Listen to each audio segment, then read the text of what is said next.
Here is a winter storm warning for the following counties: Hocking, Ohio. Winter storm Have you warning ever heard of a from blackout 7 period? p.m. this evening to 1 p.m. Saturday. Heavy snow expected. Total snow accumulations of 3 to 5 inches. Travel could be very difficult. Gusty northwest winds will bring falling temperatures overnight. Lows 15 to 20 will result in wind chill values in the single digits. Unseasonably cold temperatures in the Twin Cities are expected on Saturday as gusty northwest winds continue. If you must travel, keep an extra flashlight, food, and water in your vehicle in case of an emergency.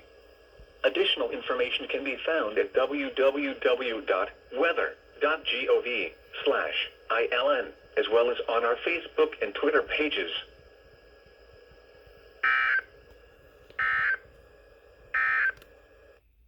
Here is a winter weather advisory for the following counties: Ohio. Winter. Just be safe on that.